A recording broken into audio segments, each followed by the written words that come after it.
you got one other leaving gift, didn't you, that was unexpected on your final performance? Yes, I broke a bone in my foot. Right, live on stage. Yes, definitely not the leaving gift I wanted.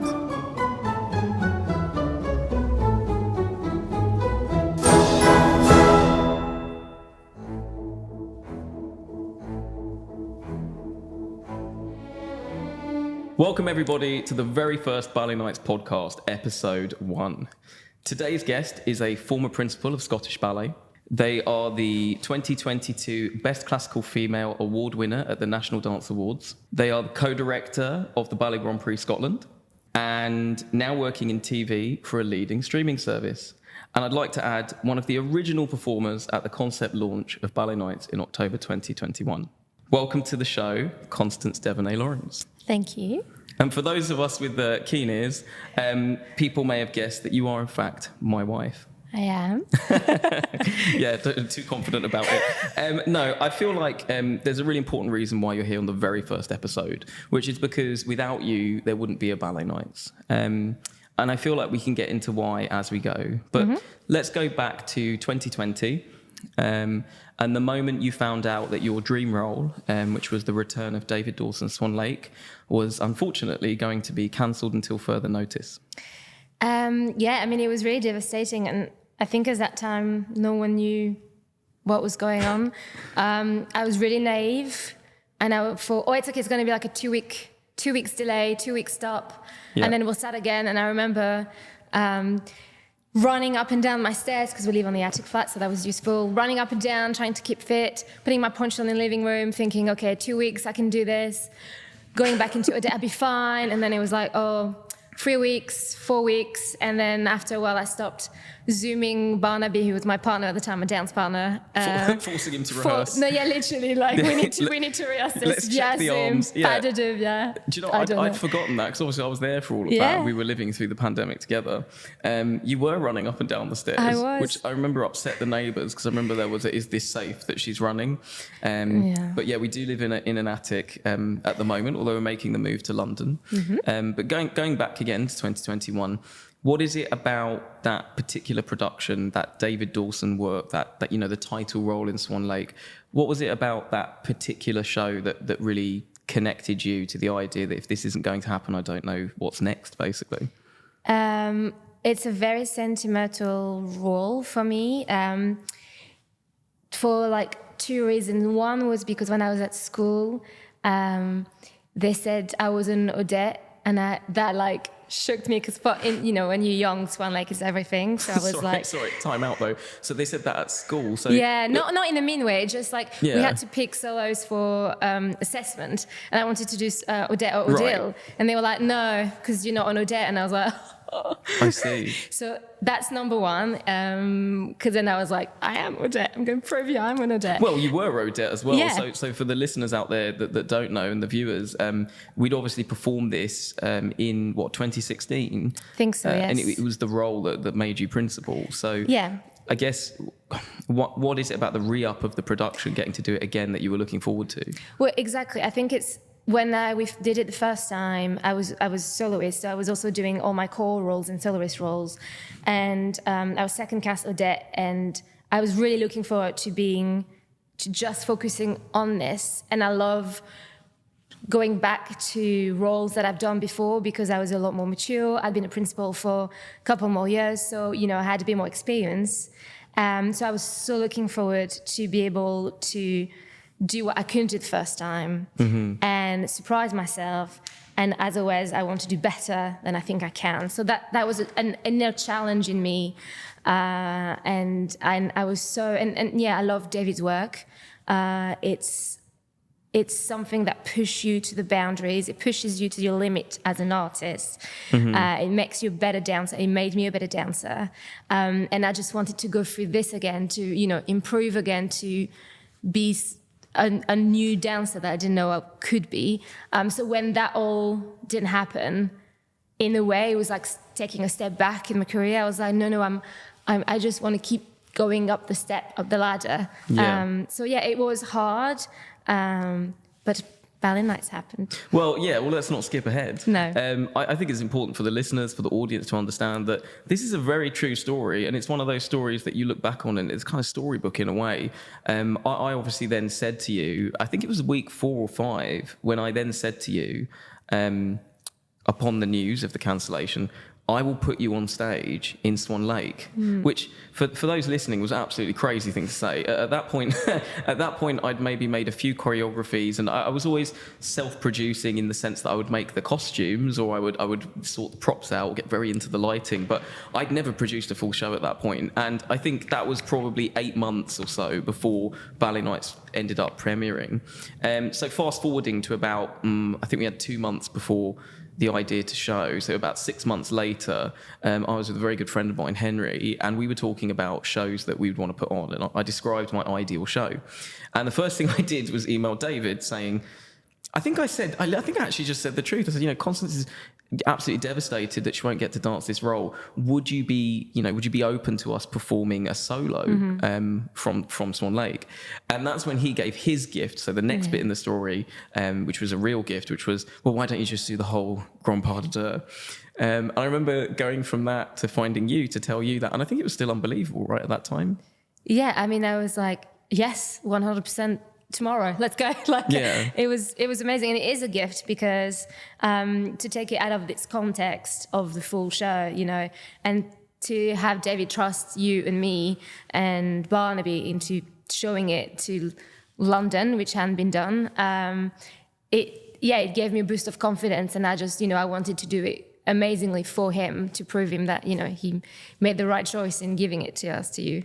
Yeah, and I mean, without his work, none of the others would have then come along. So once I could say David's work was in going to be in this theatre, suddenly I was able to get principals from English National Ballet, from Rambert, Chris at Scottish Ballet allowed us to perform because we were still dancers there at that time. One thing led to another. And of course, Barnaby is a very important part of the puzzle.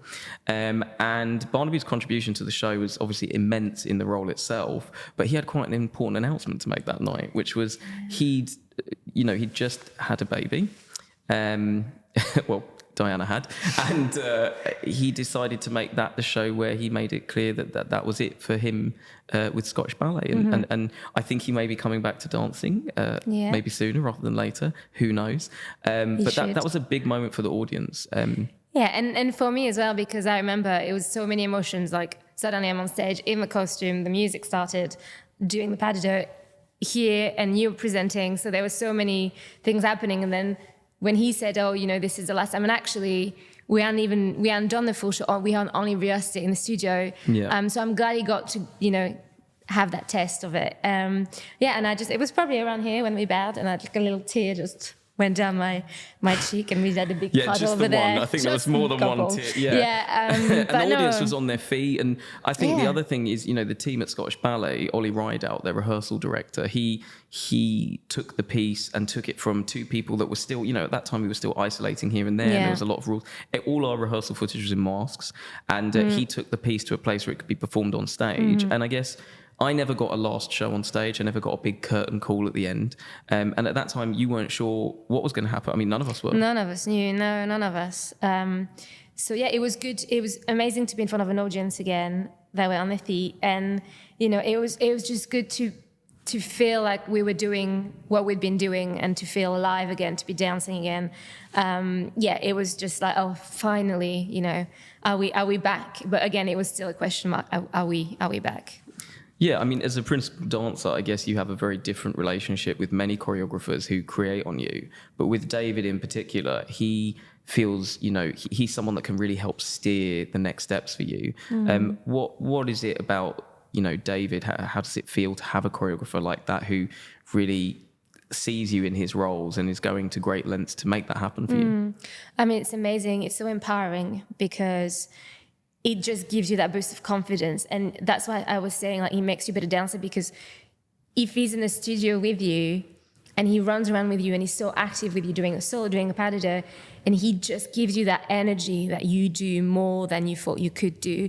Suddenly, like, every muscles and tendon and ligaments, just like there's this synergy going around in your body, and it just feels like pure freedom when you dance. And that's what I love about it, because it is very technically challenging, but it's almost like things become easier because you just let go. And once you let go and trust the process and trust him, suddenly you become a different person, different dancer. And I think that's what's hard, is you have to be vulnerable. You have to just go, okay, just dive into the process and let him change you for the best. And and I just, I owe him a lot. And I trust him with my career. I love him. Well, keeping the format of that original show, you were one of the headliners, and obviously David returns as a headliner with Gareth and Sang this time in Metamorphosis 1, which is actually a UK premiere, which I didn't realise. I think I realised, but it only really hit home yesterday in getting the final programme out. I think that with the format, you've got emerging choreographers alongside these great modern masterpieces. You've got the legacy works, and you've got the undiscovered people basically as well on top of that. So we're really celebrating all levels of all, choreographers, dancers, you name it, musicians as well. What excites you about where you could go with this platform? What are directions maybe you haven't been in before that you'd like to now explore? Well, I think because I've left Scottish Ballet as of a month ago. So I was at Scottish Ballet for 15 years, and I've had this amazing career with him. But it's when you're in a ballet company, the repertoire that you get to learn, the choreographer that you get to meet, you don't really have a say in it, So this platform opens up a huge asset of repertoire, of choreographers, of musicians, and it becomes like a collaborative process where I can come to you and say, well, I've always wanted to dance this, or how can I get to dance, for instance, George and James Bridge, that we'll come back to.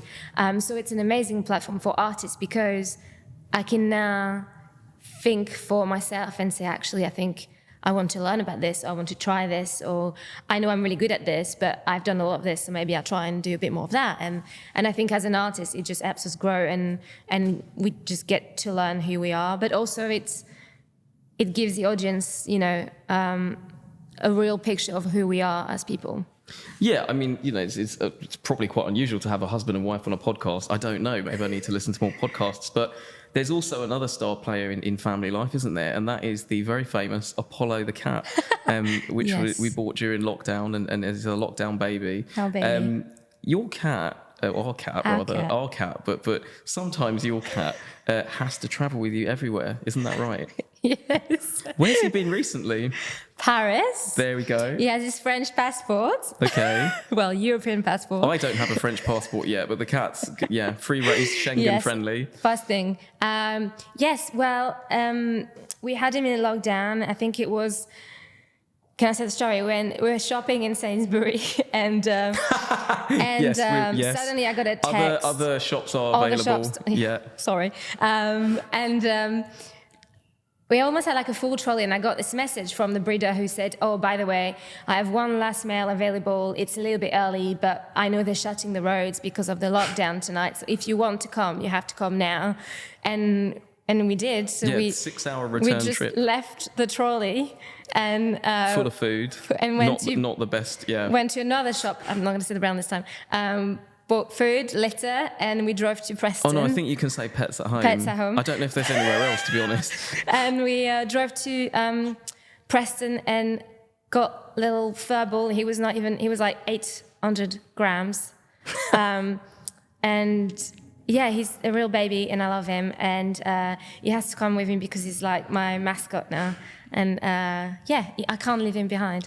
Yeah, we kind of felt a bit like nutters, really, with this cat in Paris. But it turned out many of these other ballet dancers were coming across.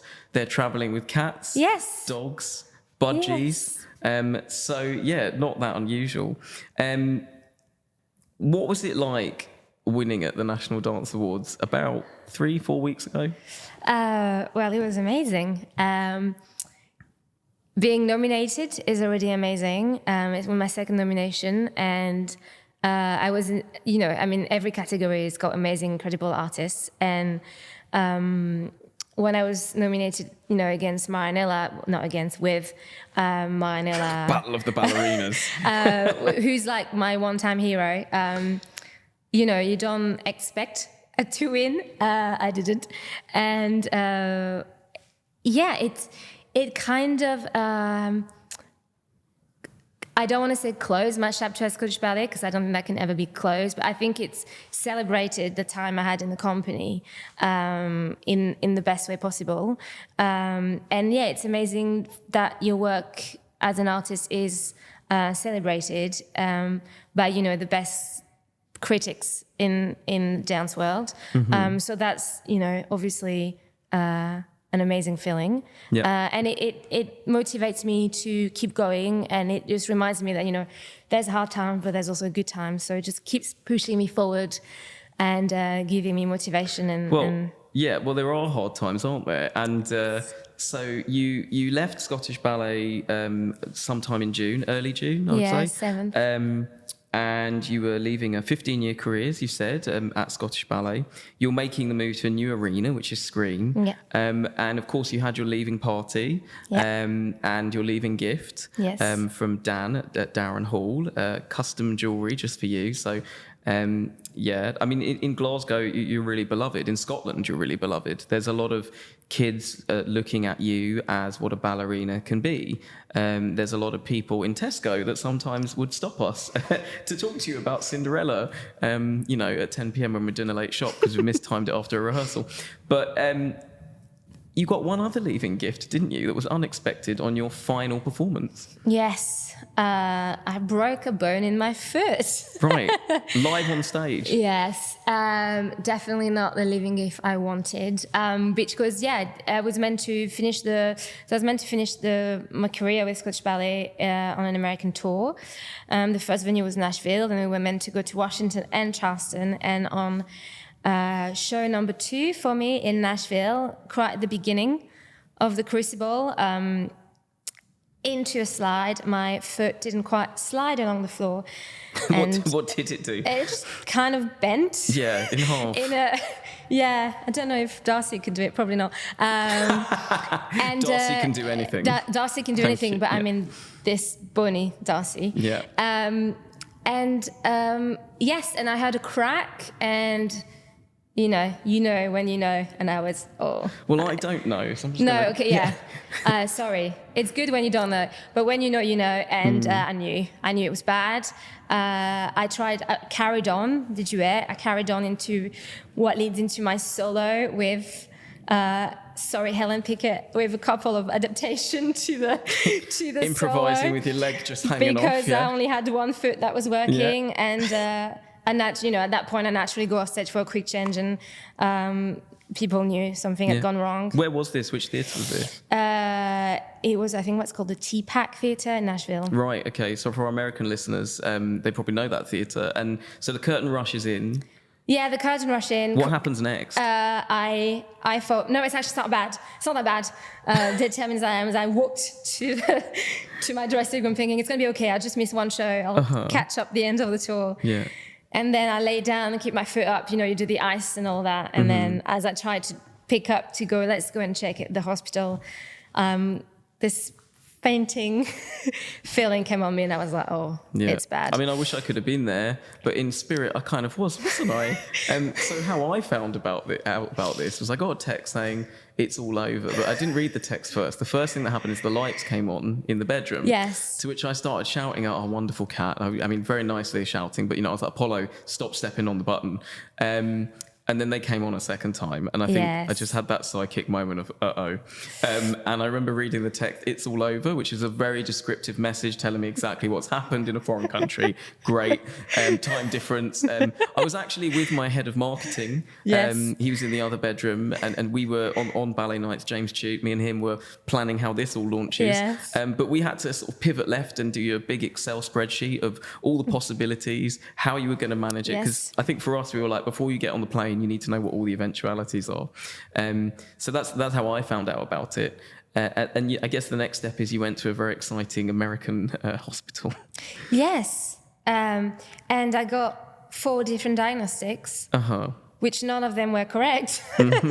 Yeah. And after 5 hours, I left with them telling me that I had 2 fractures in the metatarsals and I would need most likely surgery and I would be a year out. So that was very dramatic because, as you know, I just left Scottish Ballet and I was going onto a new platform, which I can't quite talk about. But you can't show up with one leg to that job. Not no. really. Yeah. So that's when the "it's all over" text came from, because I thought, oh, well, what have I done? But you did stay remarkably positive once we'd talked it out and James had talked it out with you. Yeah, well, you have to. I mean, this is the thing. I've been injured before. I've never broken a bone in 15 years, which somehow the doctor thought that was amazing, which I was like, don't want to hear that right now, but thank you for the positivity.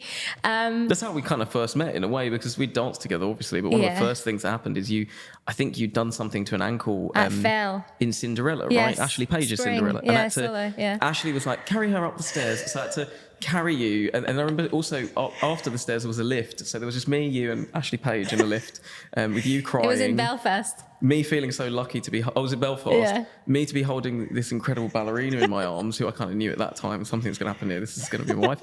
And then, Ashley Page was also my boss next to me. I remember thinking, do not drop the china. Do not drop the china.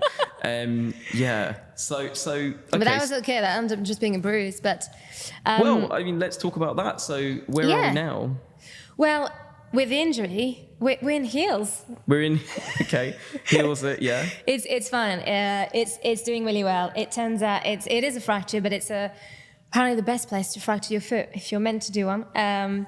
It's above the metatarsals, and the team at Scottish Ballet were amazing in helping me out. You were amazing, and James at supporting me, getting me through it. My parents, everyone I know.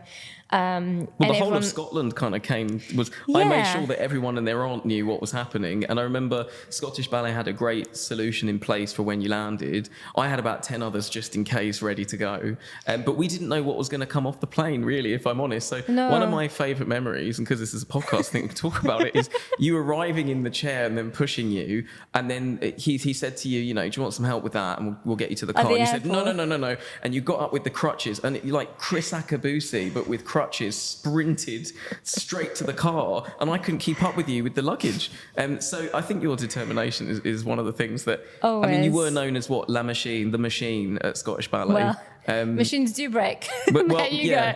Here we go. There's But you've come through it, and you're back, right? I mean, you're almost back. Yeah, just the point just to put back on, which is always the last step, but no, it will be fine. It was a good injury, and as always, I've been injured before, and you have to see the positive and you have to learn from it, and actually it's a way to come back stronger. And I know it sounds cliche, but like I really believe in it, and it's happened to me before, and I've seen it on so many other dancers and athletes. So I think it was just a way of my body saying, okay, we need a bit of a break, because I was going from one job to the other within less than 24 hours time difference. So that probably wasn't the smartest idea. But you got off the plane, you then went and collected an award, then you got on another plane, and then you start shooting in something we can't talk about. Yes, it's exciting. It's completely new. It's an opportunity I couldn't refuse. Well, hang on, that sounds like it was at gunpoint. So talk us through that. what was it about this opportunity that you felt, was the one thing that if you were going to have to make a big move with your life, this would be the thing? It's new. It's a domain that I've touched screen via the amazing digital seasons we have at Scottish Ballet, but this was obviously a more full-time and a bigger thing. So I thought it sounds great. It's taking me to cities that I love. It's getting me closer to my family in Paris. And it's giving me a little bit of, I think in yoga, I love yoga, you know this. Right. Every 7 years, they say your body kind of renew completely. Right. And I think, although it's been 15, it's kind of been 14 and a half. I think somehow I renewed myself Darcy's twice. renews every episode. Yes. And I don't know if that's got anything to do with it, but I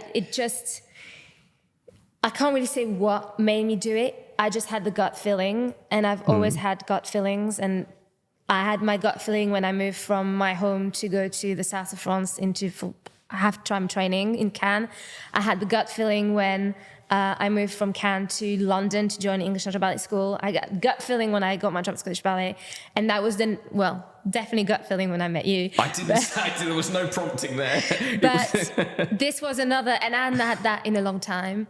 And that just, I felt like I needed to do it. I felt like I needed to do it for us as well, spend more time together. And it just felt right. It just felt right.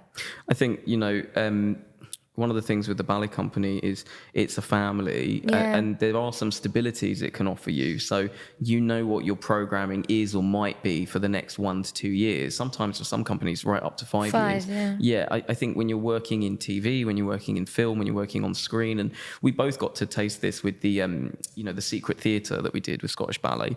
There's a level of unknown that for dance in particular, the idea of a schedule that can change, the idea of not knowing why you're doing what you're doing. When you perform David Dawson Swan Lake, David's constantly telling you, here's what you're feeling. I mean, with David, he's literally chasing you around the studio, telling you this is what you're feeling, this is the moment you're having. But with I guess when you're on camera, especially if it's in segments, there might be bits that you don't even see are getting made. I remember with the Secret Theatre, I had no idea. I was doing the Russian divert, and what were you doing? You were Snow Queen. And sort of having some idea of the plot, but not knowing how it was going to be deployed. And you had a ball kicked at you at one point.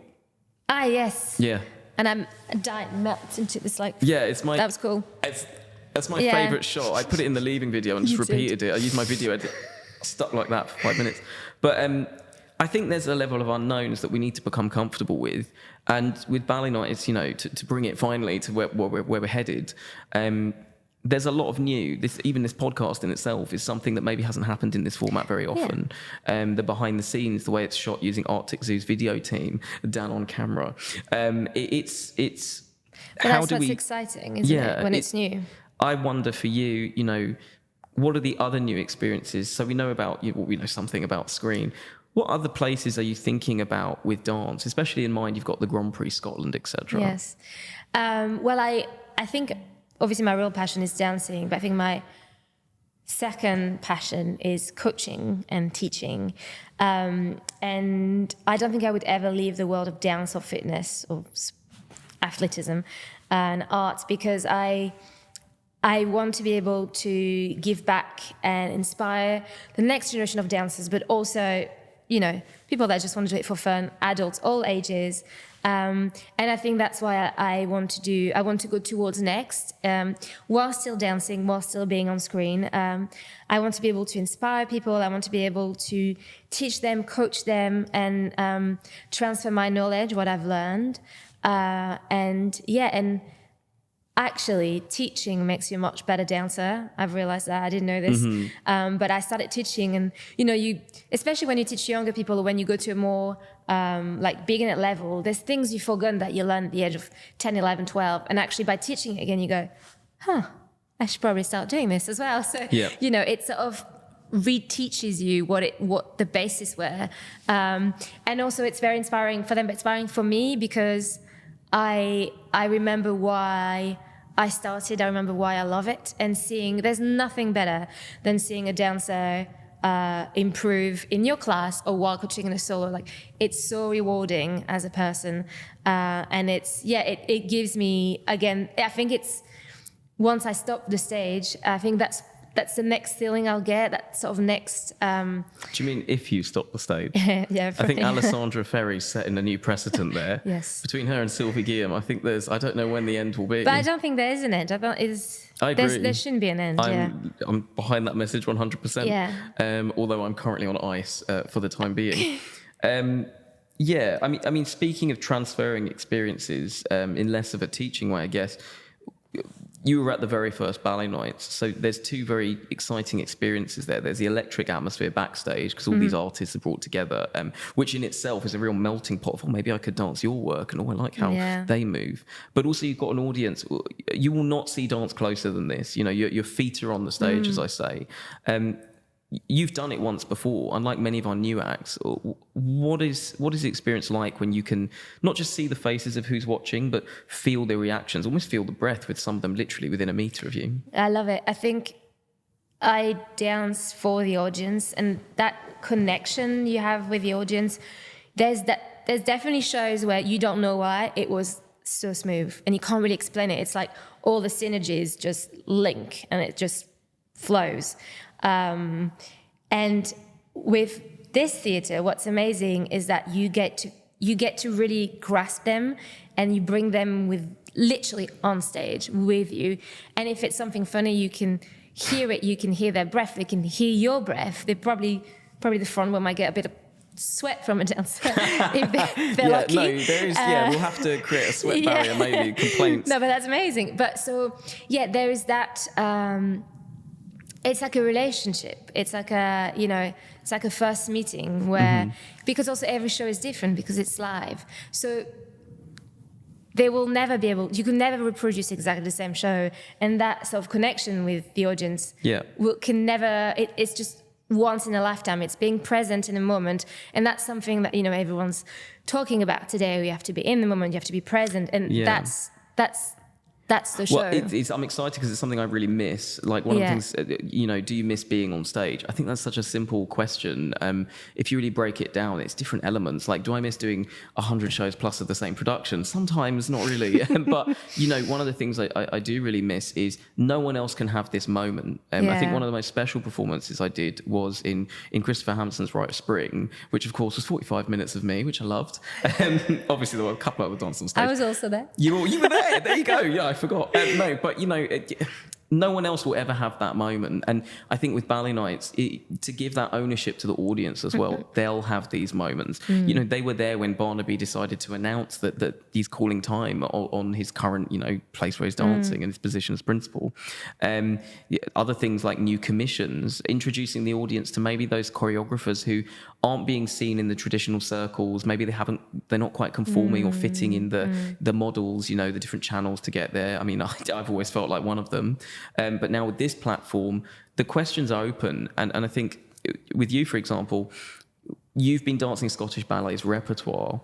You're now having to sort of self-curate in a way with some assistance of, people that can connect you. Which leads us nicely into what you'll be performing. So the first choice you made to perform, given that your foot had kind of fallen off as well, as we scaled it back to make sure you could make it, you said, well, in that case, I'll need to perform solo. So that was the first thing. And of course, one of our show formats is the tutu ballerina. So when I said tutu and ballerina, you said... Gamzatti. There you go. Exactly. Who's, of course, very well known by being danced by many of your big inspirations, like Leanne, like Marianella. I'm sure there's many other versions as well, but those are the two I know we talk about a lot. Why would you choose to dance Gamzatti?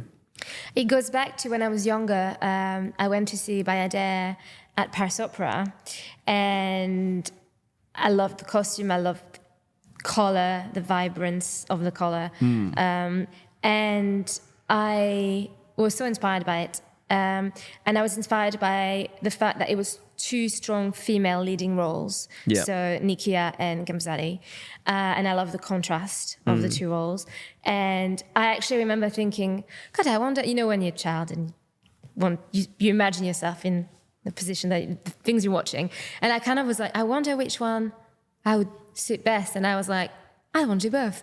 Okay. Yeah. I might not be Odette school, but I'll be these two for sure.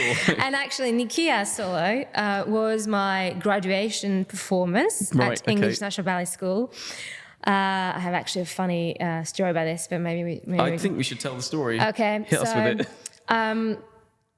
I was 17, 16, maybe 17. If you know what I mean, Anyway, and in the solo, she has a corbeille, that's French, like a flower like a basket. That's the word, a basket with flowers. And inside the flowers, there's a snake, and she gets stung at the end. Sorry, say that again. There's a snake. There's a snake. And she gets stung at the end. Yeah, she's... Classical ballet. Yes. Yeah. She dies. Spoiler Spoiler alert. Yeah. And it's not spoiled by now. I didn't do that bit, but no, true. But in the in the solo, she dances a little bit with a basket. And you're at school, you don't have a prop department, and I got a basket, and I was like, I kind of want a little bit of flowers to make it pretty. So I bought like this, this smooth thing, this green thing where you can pick flowers in. And what I didn't do though, is I didn't glue or stock that green thing to the basket. And in the dress rehearsal, it went really well. But in the show itself, the basket and the green thing just detached and it just dropped kind of like on my head and then onto the floor. Anyway, big disaster. It's up here, isn't it? Yeah, exactly. Okay. So, yeah. I mean, of course, because when I did it too.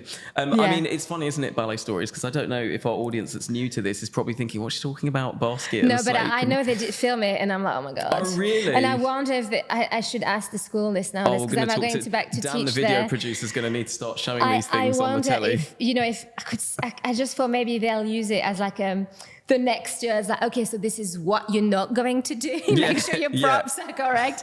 So yeah, lesson learned. So yeah, going back to Ballet Nights, I thought, well, I haven't done Capsali. And you said tutu, and and also I think because I'm quite a small dancer, well, not quite, I'm a small dancer. Usually choreographers go for like, oh, you can do the fast things, and I was like, no, I also want to do the big jumps, and there's loads of ground and big leaps, and I am excited because I love jumping. Yeah, I mean, there's many choices I offer all the artists. There's live music, live musicians. There's there's some technical ability within the custom rig that we get in for the show. So that's when you're on stage. But when you're off stage, those that don't know, obviously backstage we have a downstairs that goes to all these different places for private areas, and of course you set them all up, and none of the dancers go there. They all want to be in that little room there before you come on, which is it's kind of famous, that room, especially for auditions, which are held here a lot. That's like where you sweat it out and freak out before you come in. But not in that show. In that show, what's the atmosphere like in that room immediately before you enter the stage? Well, it's like a true collaboration. Everyone is like, go on and do your thing, kill it, and it's nice because I remember we tried to all come and hide ourselves in the wings because we all want to see each other. None of you were hiding. No, okay, and the audience could see you all, but yeah. Well, we all want to celebrate each other, and we want, we all actually, I want to be inspired by all of the other amazing artists, and it's actually, even for us, it's the way to see each other up close. Well, we want to bring the audience, everyone in our stage side seating, all the seats, I call Lanterns theatrical widescreen. You when I say stage side, you're immediately on the stage with the performers, even the back seats, 3-4 meters behind that? But even if you're in the back seat, the front seat, the next step would be literally like partnering us. Well, we'll have to start choreographing the audience in. I'm sure there's an artist out there going, I'm going to contact this Jamiel about that. But I'm just thinking, with that ticket, you also get the backstage pass. Yes. So obviously you get to do all of that and go backstage and talk about it. And, I never thought about it at the time, but those conversations are actually even more exciting than this podcast. They're probably some of the most exciting electric conversations of, I just horrendously messed that up, but no one will know. Or actually, that was the best I've ever done it, and it's not even a main stage. What do you think with backstage pass when you actually get to speak to your audience, which in Scotland you get to do a lot, because you meet them in Tesco, as I said. What will you be, what are you excited about when you get to see the audience like that? Well, they're the reason why we do this job. And sometimes, like you said, you might get stuck on, this stunt wasn't really good, or you focus on single technical things, and you forget that actually it's a whole performance and it's an experience.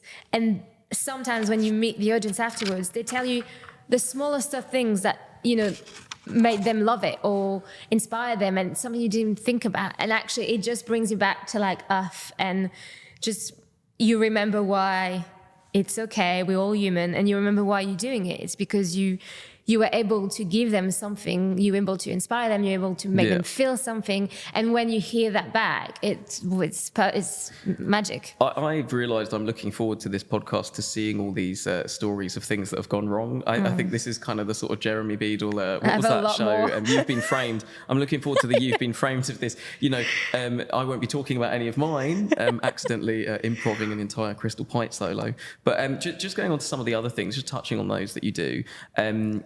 your BS is it sports coaching and fitness or sports science coaching and fitness? First one, sports coaching. I've never called it, that physio degree. It's not physio, it's not nothing physio. to do with physio. So tell us a bit about that, what it is and why you did it. Actually, it came from an injury, another one, not a bone. Right. I sprained my ankle and... Can I just say, let's say these ballerinas, like female ballerinas to me are the absolute epitome of, they're like soldiers. If you listen to a group of ballerinas talking about all their injuries, like between them, there's barely one functioning body left. For the listeners that never heard about dance before, when I say, I used to obviously be in a different dressing room and the conversations were, I cut myself or something.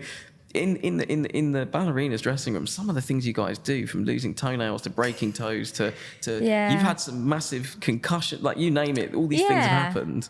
It's part of the job at the end of the day, and it's you have to. I wish it never happened, but I think also we ask a lot more of our bodies nowadays. We push ourselves. We do more shows. The choreography. Although I think the older generation would argue with that. True. Because now we have a lot more technical, better floors and things like this. Yeah. But I don't want to say it's inevitable, but I think at some point someone will have to go through an injury, whether it's a bad one or just, it takes you out of one show or even a illness. Oh, inevitable. Yeah, no, exactly. Yeah. No, I see what you mean. It's just part of the job, so you just have to accept it and get on with it. And where does that BS fit in with that? Yes, so, sorry, lost the track. I realized that I placed my entire identity on being a ballet dancer. Mm-hmm. And when I had to stop because of an injury and I had to take a couple of months or even a week off, suddenly I felt like I didn't know who I was and I didn't know what am I going to do? What am I going to do? I'm not even going to do bar today.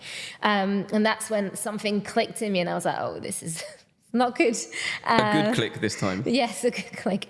And so I thought I need to find something else that, when I have a bad day when I'm dancing, that, can take me away from this, but also that gives me a different identity and something that I can think about when I'm having bad days. So as I say, I love sports, I love science, I actually don't love science. I love sports science, but I don't like science. Right. And I thought this degree would help me understand my body better, therefore perform better, and also become a better coach, a better leader in dance. It was great for me because I remember you became like the pre-physio. I was like, I've done this. What do you think this is? It is not physio though. Yeah, no, it's not. But you kind of understood. Well, you do anatomy and things like exactly. And you learn about injuries. I just called it this bit, and you're giving it all the professional names. And there's so many psychological skills that I learned that actually, I think I did this in part-time, so it was 6 years with the Open University. I loved it. When you say 6 years, it's like 6 years, but actually it goes very quickly. And I will... I mean, with the party they threw for you, I'm not going to lie, the Open University They're amazing. They made everyone know online, in the newspapers. I mean, the Open University celebrated your BS in sports coaching and fitness to the absolute maximum. I remember being there and thinking, I wish I'd done a degree. Right, well, good, but that's good. I guess that's the point. Yeah, but, if I get time, I don't know. But it was so embarrassing because I remember being next to people with PhD and people that done way more than my little bachelor in science, but and then they were. But you were able to jeter to collect your and then twizzle off with it. Yeah, I mean, I guess the other thing that I from the outside noticed, well, not really the outside, but from the inner outside, was for you with your language as well, being French, being a French speaker. Well, not a French speaker. What is it? It's your mother tongue. Yeah. Obviously, many people now don't know that you're French on first contact. I personally don't know how that mistake's been made, but you do genuinely have a grasp of English language, and then your vocabulary changed a lot with all the written work. Oh, yeah. So that was another... No, and it was... I guess it's a way to learn the language, to improve, but also writing skills. And, our future is probably most likely going to be in the UK. So, I want to make sure that I know my way around. I do remember our old boss used to say, you can't know the future. You can't. True. Well, yeah. Well, we don't know together really the future. We know we're moving to London. Yes. We know that you're working in 3 or 4 cities we can't really talk about right now. Yes. We know that the cats, we think, excited about getting to go to a new home and and tear that to shreds. And so it's a lot of change at once. New job, new city, and new state of being. Really, your stage time. Although you'll be on stage, it's in a different format, which I know we can't talk about in detail. What are you looking for with your Ballet Nights performances where you kind of come back to that main stage format, but with an intimate kind of jazz club style audience? What are you looking for yourself? Even if it feels selfish, what's going to be your favorite, thing for you to get to celebrate? That little bit of adrenaline you get before you step on stage. That's sort of like moment. Sorry. I think the mic. I'm not doing that again. Not doing that again. No, it's that moment of you kind of go, we'll see. Because you can't, like you said, you hope it's going to go well. But at the same time, there's that of like unknown. And you just, like I said, it's kind of like everything, the adrenaline rushes in. And then the minute you step on, the stress disappears and you'd have the best time. And but you're in Scottish ballet, you especially, sometimes in multiple roles, you would be on for like a huge chunk of time. What changes for like, here's a wham bam 2/2 solo? Well, I guess you have that one chance. So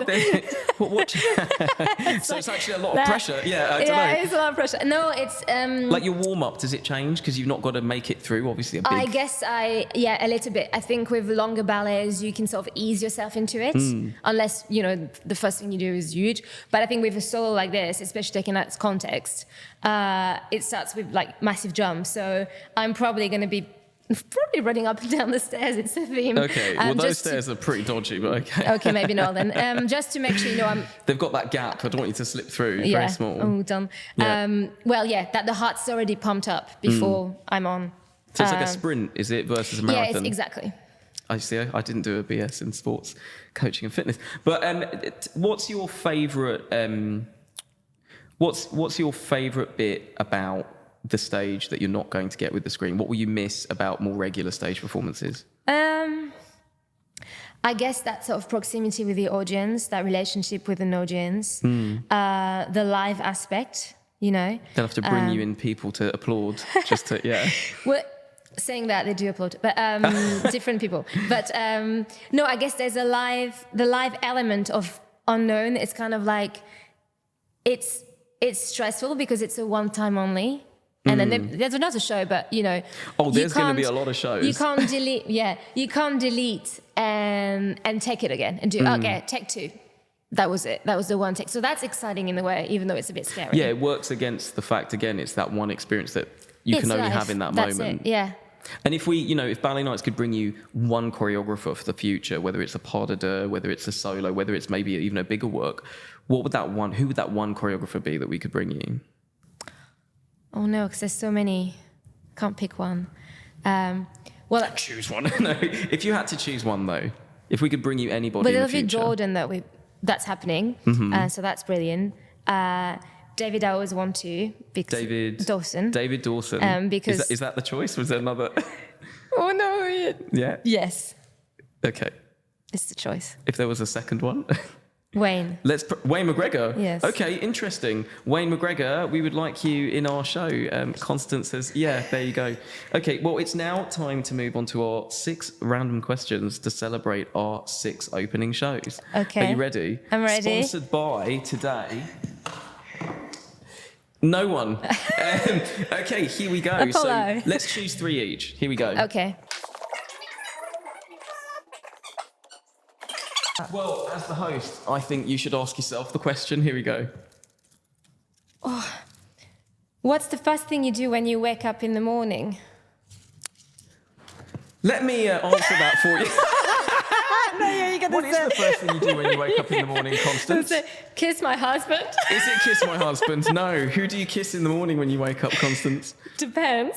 I'm pretty sure that's Apollo the cat. Yeah. Okay, question 2. We're not going to bring this up live on air. I knew this was a bad idea. No.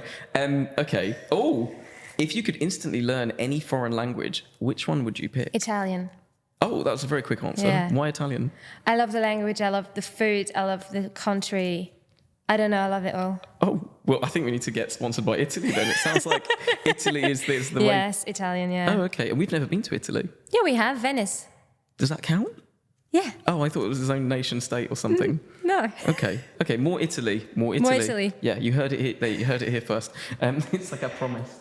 What's your next question? What's the strangest talent or skill you have?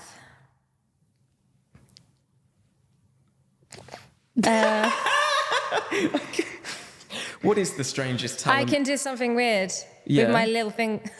Oh, really? I can do this. Where's the camera? Oh my God. I wish it was in my hips, but not really.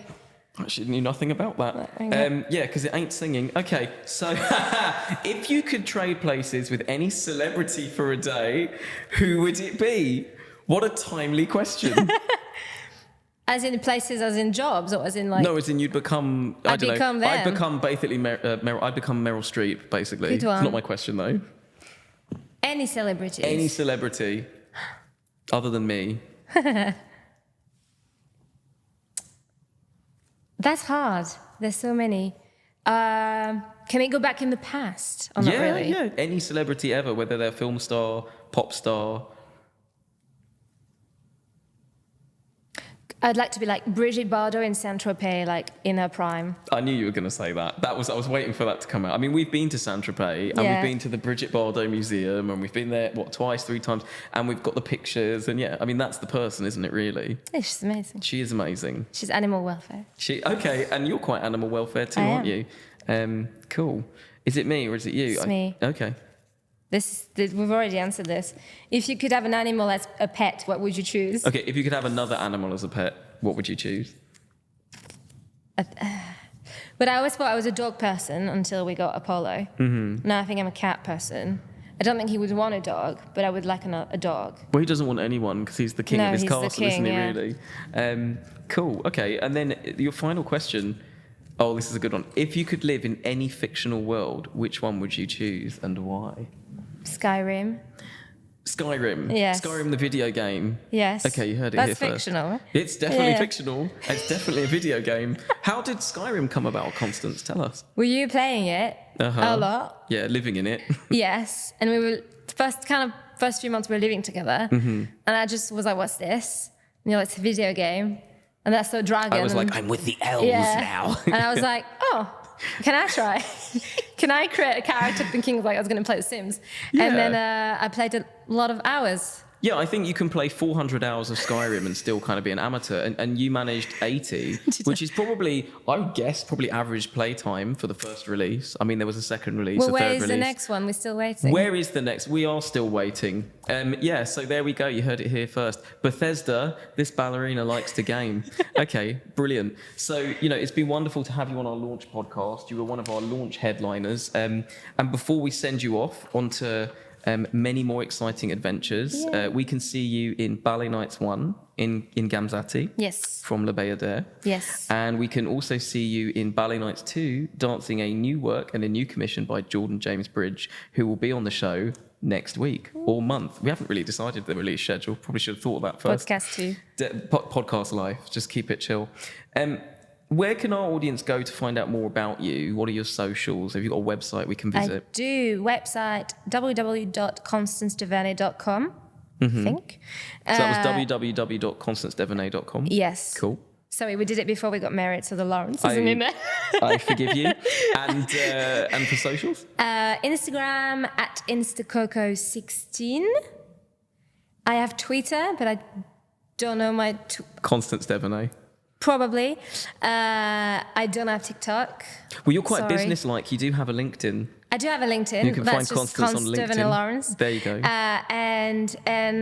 And what's the little thing you get on Instagram? The tree thing. Linktree. Linktree. I also have that on my Instagram. Yes, use That's got the all my Linktree. stuff on it. Brilliant. And So- soon you'll be teaching classes to be announcing here, Yes. and on some of the initiatives happening in this very space. Yes. So it's been absolutely fantastic having you on our very first podcast today. Book your tickets now at balletnights.com and come and see Constance and the other performers dance live for you. Join us and celebrate them at balletnights.com.